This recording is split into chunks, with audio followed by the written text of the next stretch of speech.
Hello everyone, welcome to our channel. तो friends समस्त को कृष्णा एकेडमी क्लासेस को बहुत बहुत स्वागत।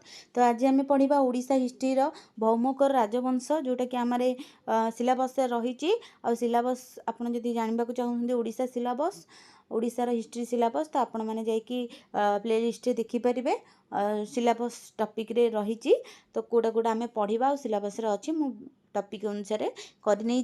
तो से आम जाना जे भौमकर राजवंश विषय आज पढ़ा। यार दुईटा क्लास रहा फास्ट क्लास आ सेकेंड क्लास रे संपूर्ण सरीज।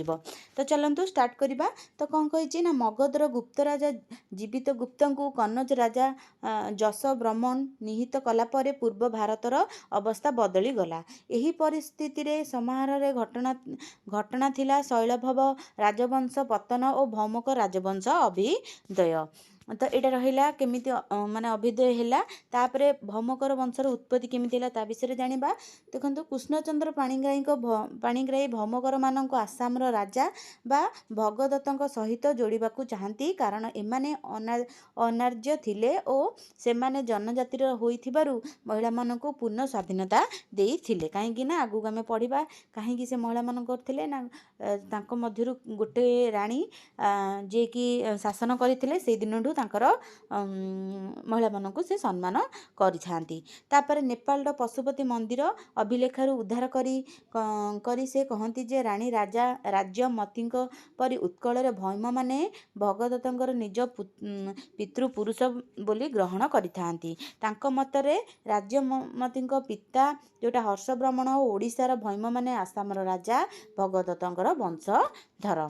तापर आसिला पाणिग्राही मतरे भौमकर वंशर आदि राजा भौमकर देव थिले जो कौन थिले ना हर्ष ब्राह्मण प्रतिनिधि से ओड्र शासन करुथिले। अन्य एक अभिमतरु अनुजाई से माने उत्कल कूल बोली मध्य कही। तेणु वंशर प्रतिष्ठिता भौम जड़े भौम नामधेय व्यक्ति थिले और से उत्कलीय देशीय थिले। आउ जनक मतरे रही।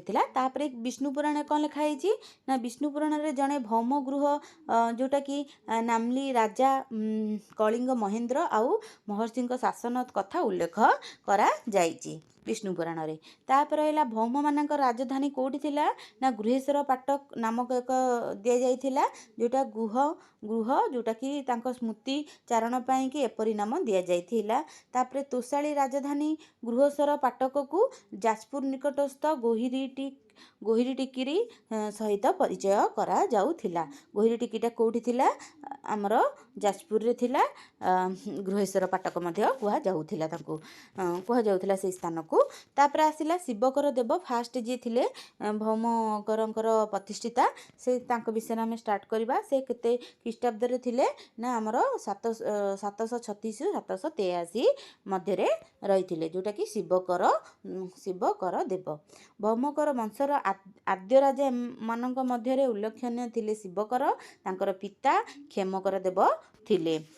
तापर तांकर कोठी राजधानी थिला बा कोठी कोन आमे मिलिथिला सेटा विषय जानिबा। फास्ट होची नेउलपुर ताम्य शासन तांको परम पोषक परम स्वागत आदि कुहा जाउथिला। सेतिरु जणा जाय जे से बुद्धिकर धर्मनु रागी थिले। जाजपुर रु मिलिथिबा एक चामुंडा प्रतिमा उल्लेख थिला रानी वस्त्रादेवी को क्षेमकर राजा सहधर्मिणी और शिवंकर जननी बोली ऐतिहासिक अनुमान करती। किंतु क्षेमकर बौद्ध थिले से किंतु क्षेमकर बौद्ध थिले तांको स्त्री चामुंडा को पूजा करुथिले। तेणु तांको रानी कौन करथिले चामुंडा प्रतिमा को पूजा पाई उत्सर्ग पाई विश्वास योग्य नथिले। एटा विश्वास करा जाउनी जे ये चामुंडा को पूजा करुथिले कहीं तांको स्वामी क्षेमकर से बुद्ध धर्म थिले बौद्ध धर्म थिले। तापर रहिला आद्य भौमकर राजा मानक मध्यरु आउ जनक नाम लक्ष्मीकर थिले तांको विषय आउ किछि जणा नाही। शिवंकर देव प्रथम यहाँ कहुब शिवकर देव प्रथम अन्य नाम थिला सिंह आ उन्मुक्त केसरी। आ देवी नाम थिला पदवी थिले तांकर परम त्यागत। तृतीय शिवकर तालचेर जो ताम्य शासनर प्रथम शिवकर देवंकर कृतित्व संपर्क में वर्णना करिसेंती। सेथिरु जणा जाय जे प्रथम शिवकर राजा राज्यर राजा को युद्ध रे परास्त करी तांकर कन्या को विजय प्रतीक रूप में अपहरण करथिले। द्वितीय शिवंकर जे थिले द्वितीय शिवंकर 84 त्राम शासन वर्णित जयबली देव को एक राजा राजकन्या बोली कुहा जाए। तापर आसिला प्रथम शिवकर राज्य प्रथम शिवकर कौन होता ना राज्य रे कंगद मंडल अंतर्भुक्त थिबा कथा स्वतक गंगवंशर राजा जयवर्मा देव पंजाब ताम्र शासन को जना पड़ी था। एगुड़ा सब मन रखिए। आपको कौन करेंगे आप सर्ट नोट बनईदेवे। मुझे लंग रे लिखी कहीं आप जापर कि यह पूरा सर्ट्रे लिखे। तापर हूँ कंगद मंडल वर्णना विषय थिबा जोटा कि बलार सुंग ग्राम से गोटे बलार सुंग ग्राम दान देवाई कि जय वर्मा देव प्रथम शिवंकर अनुमति प्रार्थना करथिले। कंगद मंडल उपरे शिवंकर अधिपति थिबारु एत्र दुष्ट अनुमति मागिबा न्याय संगीत थिला। तापर आसला कौन ना कंगद मंडल को शिवकर जड़े राज्यपाल द्वारा शासन करुले। तांकर नाम कौन थिला ना विश्व वर्णव देव थिला। शिवंकर स्मृतिगान करने समय जय वर्मा तांको पूर्ण स्फुटित तंबार शतदल विशिष्ट श्वेत पद्म सहित तुलना करिसेंती। तापर आमे देखिबा तांकर टोटाल पूरा टोटाल देखिदेबा कौन रही गुड़ाक माने पूरा राजवंशर। तापर आमे जानिबा फास्ट देखंतु लक्ष्मीकर देव तांक विषय किसी जना नहीं। क्षेमकर देव किए थिले ना शिवंकर पिता थिले। तांको रानी थिले जयदेवी। तापर आसला शिवंकर प्रथम रानी प्रथम शिवकर देव थिले। तापर शुभकर प्रथम तांको रानी को थिला माधवी। ठीक अच्छे रानी को नाम को थिला माधवी देवी। तापर 3 नंबर रे किए आसिले ना शिवकर देव। फास्ट शिवकर देव प्रथम आसिला एटा प्रथम। ठीक अच्छे प्रथम आसथिले शिवकर देव। तापर शुभंकर आसिले शुभकर एटा टिके एपट सेपट रोचे आपण मैंने जानीपर शिवकर शुभकर है। तापर 3 नंबर आसिले कौन शिवकर देव द्वितीय तांको रानी थिले मोहिनी देवी। चतुर्थ किए आसिले ना शांतिकर आसिले। चतुर्थ आसिले शांतिकर देव तांको रानी का नाम थिला गोस्वामिनी देवी। आउ पंचम किए आसिले पंचम आसिले शुभकर देव रानी नुन्म देवी। आ रहिला शुभंकर देव आसिले 6 नंबर रे शुभकर तृतीय। ठीक अच्छे शुभकर तृतीय से तांको रानीकर नाम ये कह जाइनी। त्रिभुवन महादेवी एठी आसीगला शांति। तापर आसीगला शांतिकर प्रथम को रानी किए से त्रिभुवन महादेवी। तांको आमे त्रिभुवन महादेवी तांको आमे कौन कही था गोस्वामिनी देवी मध्य कही थाउ। ये जो शुभकर देव तांकर कौनसी छुआ नथिले सेतिपाई कि शांतिकर देवंकर पत्नी एठी शासन कले। एउठू से माने कौन हैला ना प्रति स्त्री लोकों को सम्मान दिहला आ स्वाधीनता मध्य दिया गला। स्टार्टिंग आम पढ़ीचे। 8 नंबर आसिले शांतिकर जोटा कि तांको कौन कहते शांतिकर द्वितीय तांको गयड़ कह जाउथिला आउ लुण भरा कहते। तापर 9 नंबर आसिले हीरा महादेवी। 10 नंबर आसिले चतुर्थ शुभकर देव बा कुसुमहार। तापर 11 नंबर आसिले तृतीय शिवकर बा ललितहार। एगुड़ाक रही 11 नंबर जाए। एबे देखिबा 12 नंबर रे कौन अच्छी। 12 नंबर रे किए शासन करथिले पृथ्वी महादेवी। आ 13 नंबर रे त्रिभुवन महादेवी तृतीय। तापर आमर आसिला 14 नंबर किए करथिले 14 नंबर करथिले शांतिकर जो लुण भरा थिले। आ 14 नंबर गला 15 नंबर पंचम शुभकर। 16 नंबर गौरी महादेवी। 17 नंबर दंडी महादेवी। आ 18 नंबर बकुल महादेवी। आ 19 रे रहिले धर्म महादेव। एतिकी ही थिला। आपण एटाकू मन रखि परिबे नचेत मु जोटा इंपोर्टेंट कहूची तांकर विषय रे मन रखंतु। जदि एग्जाम रे आसिला एथरू किछिटा आपण बनै परिबे। ए ट्री टाइप रो बनै कि आपण करि परिबे। ठीक अच्छे ଏଠି ସରିଲା। ତାପରେ ଆସିଲା ଶୁଭକର ପ୍ରଥମ ଆମେ ପଢ଼ିବା। ଶୁଭକର ପ୍ରଥମ ଖ୍ରୀଷ୍ଟାବ୍ଦ 780ରୁ 800। ଫାଷ୍ଟ ଥିଲା ପ୍ରଥମ ଶିବକର ଦେବଙ୍କ ପୁତ୍ର ସେ ଥିଲେ ଆଉ ଶୁଭକର ପ୍ରଥମ। ତାପରେ ଖ୍ରୀଷ୍ଟାବ୍ଦ 790ରୁ ସେ ନେଉଳପୁରର ତ୍ରାମ ଶାସନ ଭୌମ୍ୟ ସମ୍ପଦ ଚୌବନ ଏଥିରେ 200 ବ୍ରାହ୍ମଣଙ୍କୁ ଦାନ ଦେଇଥିଲେ। ଆଉ ଗୋତ୍ର ଆଉ ପ୍ରବର ଆଦି ପୂର୍ଣ୍ଣ ବିବରଣୀ କରିଛନ୍ତି। ସେମାନେ ପାଞ୍ଚାଳ ବିଷୟରେ କୋପାରକ ଗ୍ରାମ ଏବଂ ଭୂଭବଦୟ ବିଷୟରେ ଥିବା ଦଣ୍ଡକୀ ଓ ୟାକ ଗ୍ରାମର ଭୂମି ଦାନ ସୂତ୍ରରେ ପାଇଥିଲେ। କାଳକ୍ରମେ ଦାଣ୍ଡକୀ ଆଉ ୟାକି ଗ୍ରାମର ମିଶାଇ କ'ଣ କରିଥିଲେ, ସୋଲଣପୁର ଗ୍ରାମ ସ୍ଥାପିତ କରିଥିଲେ। ଏହା ବୈତରଣୀ ନଦୀ କୂଳରେ ଅବସ୍ଥିତ, ଯେଉଁଟା ଯାଜପୁରରେ ରହିଛି। ତାପରେ ଆସିଲା ଟେମ୍ପୁଲ। କେଉଁ ଟେମ୍ପୁଲ ସେ କରିଥିଲେ ନା ହର୍ଷେଶ୍ୱର ଶିବ ମନ୍ଦିର ଶିଳାଲେଖାରେ ମାଧବୀ ଦେବୀଙ୍କର ନାମ ରହିଛି।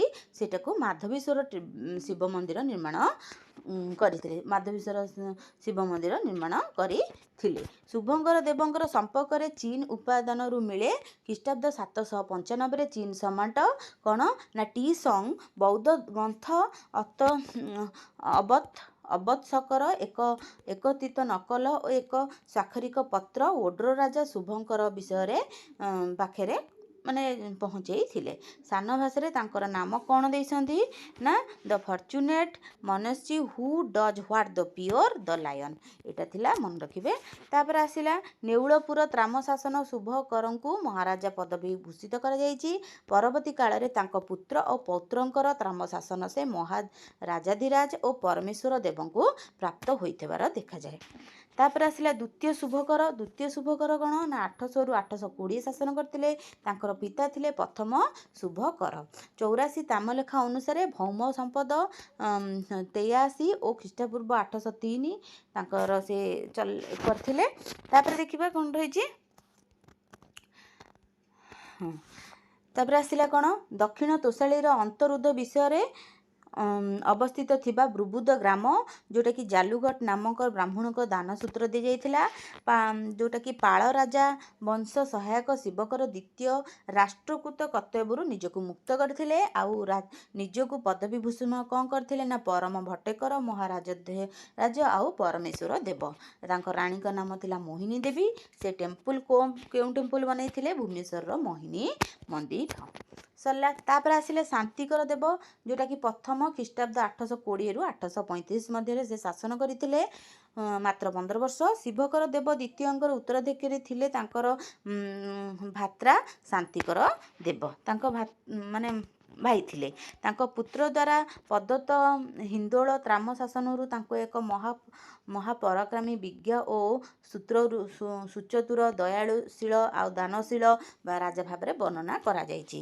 ସେ ବୈଦ୍ୟ ରାଜା, ଯେଉଁଟାକି ଭୀମଟ ଖଣ୍ଡଗିରି ଓ ଉଦୟଗିରି ଆଶ୍ରିତ ଜୈନ ସାଧୁମାନଙ୍କୁ ଧନ ବାଣ୍ଟିଥିଲେ। ଆଉ ସେ ମଧ୍ୟ ଆର୍ଯ୍ୟ ଆକବରଟିକ ନାମକ ଏକ ମଠ ନିର୍ମାଣ କରିଥିଲେ। ଏଇଟା ମନେ ରଖିବେ। ଏହି ଭୀମଟକ ପିତାଙ୍କ ଥିଲା ବ୍ରାହ୍ମଣ ନିନ୍ନଟ ଆଉ ଜିଆ, ପିତା ଆଉ ମାତା 2 ଜଣ। ତାପରେ ତାଙ୍କ ରାଣୀଙ୍କ ନାମ କ'ଣ ଥିଲା? ଗୋସ୍ୱାମିନୀ ଦେବୀ। ସେ ନାଗବଂଶୀୟ ରାଜକନ୍ୟା ଥିଲେ। ଅନ୍ୟ ନାମ ତ୍ରିଭୁବନ ମହାଦେବୀ। ଏଗୁଡ଼ା ମନେ ରଖିବେ। ତାପରେ ରହିଲା ଦ୍ୱିତୀୟ ଶୁଭକର ଦେବ, ଯେଉଁଟାକି ଖ୍ରୀଷ୍ଟପୂର୍ବ 835ରେ ସେ ମାନେ ଶାସନ କରିଥିଲେ।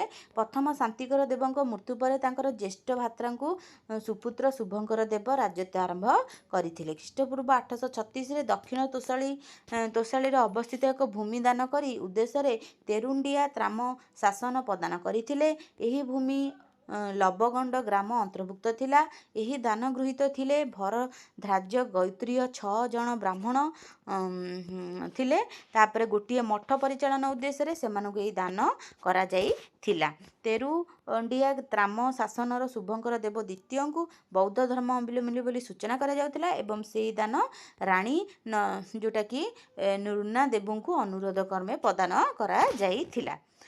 ଏବେ ଦେଖିବା ତୃତୀୟ ଶୁଭଙ୍କର ଦେବ, ଯେଉଁଟାକି 836ରୁ 845 ମଧ୍ୟରେ ସେ ଶାସନ କରିଥିଲେ।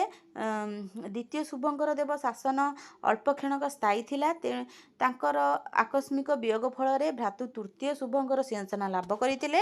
ସେ ଖ୍ରୀଷ୍ଟପୂର୍ବ 839ରେ ଯେଉଁଟାକି ହିନ୍ଦୋଳ ତ୍ରାମ ଶାସନ ପ୍ରଦତ୍ତ କରିଥିଲେ। ସେଥିରେ ଉଲ୍ଲେଖ ଅଛି ଯେ ଜଣେ ପୁଳୀନ୍ଦ୍ର ସେନା ପୁଳୀନ୍ଦ୍ରେଶ୍ୱର ମନ୍ଦିର ନିର୍ମାଣ କରିଥିଲେ। ତହିଁରେ ବୈଦ୍ୟନାଥ ଭଟ୍ଟକରଙ୍କୁ ଅଧିଷ୍ଠିତ ଥିଲେ। ଏହି ମନ୍ଦିର ପରିଚାଳନା ପାଇଁ ସେ ଉତ୍ତର ତୋଷାଲିରେ କଙ୍କବୀର ବିଷୟରେ ଅବସ୍ଥିତ ନଡ଼ଡିଲା ଗ୍ରାମ ଦାନ କରିଥିଲେ, ଦାନ ସୂତ୍ରରେ ଦେଇଥିଲେ। ତାପରେ ରହିଲା ଆଧୁନିକ ଢେଙ୍କାନାଳ ଜିଲ୍ଲାର ନନ୍ଦୋଳା ଗ୍ରାମ ସହିତ ଉପରୋକ୍ତ ନଡ଼ଡିଲା ଗ୍ରାମ ପରିଚିହ୍ନିତ ହୋଇଛି। ଦକ୍ଷିଣ ତୋଷାଳୀ କଙ୍ଗୋଦ ମଣ୍ଡଳ ରାଜ୍ୟରେ ଅବସ୍ଥିତ ଥିବା ଜୟକଟକ ବିଷୟରେ ଚାମୁଣ୍ଡା ଗ୍ରାମ ତୃତୀୟ ଶୁଭଙ୍କର ଦ୍ୱାରା ସେହି ବର୍ଷ 1839ରେ ଯେଉଁଟାକି 1839ରେ ଯେଉଁଟାକି ଧରାକୋଟି ତ୍ରାମ ଶାସନ ପ୍ରଦତ୍ତ ହୋଇଥିଲା। ଏହାର ଦାନ ଗ୍ରହୀତ ଥିଲେ ମୌଦ ଗୋଲ୍ୟ ବା ଶଲ୍ୟ, ଏଇଟା ଟିକେ ବାଉଳା ଲେଖିଛି କ'ଣ, ଗାତ୍ରରେ ନାରାୟଣ ଓ କୌଶକ ଗୋତ୍ରର ଦେବକାନ୍ତ ନାମ 2 ଜଣ ବ୍ରାହ୍ମଣ ଥିଲେ, ଯେଉଁଟାକି ତୃତୀୟ ଶୁଭଙ୍କରର ଅନ୍ୟ ନାମ ଥିଲା କ'ଣ, କୁସୁମହାର ପ୍ରଥମ ଏବଂ ସିଂହ ଧ୍ୱଜ। ସେ ଯୁଦ୍ଧରେ ପ୍ରିୟ ଥିଲେ ଓ ତାଙ୍କର ନେତୃତ୍ୱ ଚରିତ୍ର ଉଚ୍ଚକୋଟୀର ଥିଲା ଓ ଶସ୍ତ୍ର ଜ୍ଞାନ ପଣ୍ଡିତ ଥିଲେ। ତାପରେ କ'ଣ ଅଛି ଦେଖିବା। ତାପରେ ଅଛି ତ୍ରିଭୁବନ ମହାଦେବୀ ପ୍ରଥମ 845ରୁ 850 ଭିତରେ ସେ 5 ବର୍ଷ କ'ଣ କରିଥିଲେ, ରାଜସ୍ୱ ଗ୍ରହଣ କରିଥିଲେ। ରାଜା ତୃତୀୟ ଶୁଭକର ନିଃସନ୍ତାନ ଥିଲେ, ତେଣୁ ରାଜମାତା ପ୍ରଥମ ଶାନ୍ତିକରଙ୍କ ରାଣୀ ତ୍ରିଭୁବନ ମହାଦେବୀଙ୍କ ନାମ ଧାରଣ ପୂର୍ବକ ଶାସନ ଭାର ବହନ କରିଥିଲେ। ତାଙ୍କର ଅନ୍ୟ ନାମ କୌସୁମିନୀ ଦେବୀ ଥିଲା, ଆମେ ଆଗରୁ ପଢ଼ି ସାରିଛେ। ତାପରେ ଦେଖିବା ଶତ୍ରୁମାନଙ୍କ ଯଶ ବୃଦ୍ଧି କରିଥିଲେ। ଜଣେ ଆଦର୍ଶ ରାଣୀ ଭାବରେ ସେ ସାମାଜିକ ନ୍ୟାୟ ପ୍ରଦାନ କରିଥିଲେ। ସେ ହରିଙ୍କ ଉପାସନା ଥିଲେ ଓ ବୈଷ୍ଣବ ସମ୍ପ୍ରଦାୟକ ପୃଷ୍ଠପୋଷକ ଥିଲେ। ମହିଳାମାନେ ଏହା ପୂର୍ବରୁ କେବେ ହେଲେ ଶାସନ ଦାୟିତ୍ୱ ପରିଚାଳନା କରିନଥିଲେ, ତେଣୁ ସମାଜରେ ମହିଳାମାନଙ୍କର ଉପଯୁକ୍ତ ସମ୍ମାନ ଦିଆଯାଉଥିଲା। ଏତିକି ଥିଲା ଆଜିର ବିଷୟ। ନେକ୍ସଟ ଆଉ ରହିଲେ 7ଟା କି 6ଟା ଖଣ୍ଡେ ଥିବେ ରାଜା ରାଣୀ, ତ ତାଙ୍କ ବିଷୟରେ ନେକ୍ସଟ କ୍ଲାସରେ ପଢ଼ିବା। ଆଜି ଏତକ ହିଁ ପଢ଼ିଦେଲେ ଟୋଟାଲ 11ଟା ପେଜ୍। ଆପଣମାନେ ଚାହିଁଲେ ଆକୁ ନୋଟ୍ ବନେଇ ପାରିବେ। ଯଦି ନୋଟ୍ ନେବାକୁ ନ ଚାହୁଁଛନ୍ତି, PDF ଦରକାର, ତାହେଲେ ଆପଣ କଣ୍ଟାକ୍ଟ କରିପାରିବେ 9937, ଲେଖିଦେଉଛି 9937594069, ଏଥିରେ କଣ୍ଟାକ୍ଟ କରିବେ। ଆମର ଗୋଟେ ଗ୍ରୁପ୍ ବନା ହେଇଛି ଯେଉଁଟାକି ଟେଲିଗ୍ରାମ ଗ୍ରୁପ୍, ସେଥିରେ 499 ଦେଇକି ଆପଣ ବର୍ଷେ ପର୍ଯ୍ୟନ୍ତ ଜଏନ୍ ହେଇକି ରହିପାରିବେ। ଯାହା ବି PDF ଆପଣମାନଙ୍କୁ ସେଇଠି ଦିଆହେବ, ଆଉ ଡେଲି ମେନ୍ସ କ୍ୱେଶ୍ଚିନ୍ ଆପଣମାନଙ୍କୁ ଦିଆହେବ, ଆପଣ ସେଥିରେ ଲେଖିକି ସେଣ୍ଡ କରିପାରିବେ। ତ ଭିଡ଼ିଓଟି ଯଦି ଭଲ ଲାଗିଛି ନିହାତି ଭାବରେ ସବସ୍କ୍ରାଇବ୍ କରିବେ, ଲାଇକ୍ କରିବେ, କମେଣ୍ଟ କରିବେ। ତ ଏଇଠି ଭିଡ଼ିଓଟି ଏଣ୍ଡ କରୁଛି। ନେକ୍ସଟ ଭିଡ଼ିଓରେ ପୁଣି ଆପଣମାନଙ୍କ ସହିତ ନୂଆ ଟପିକ୍ ସହ ଦେଖାଯିବ। ତ ଯେଉଁମାନେ ଦେଖିଛନ୍ତି ସେମାନଙ୍କୁ ବହୁତ ବହୁତ ଧନ୍ୟବାଦ। Thank you.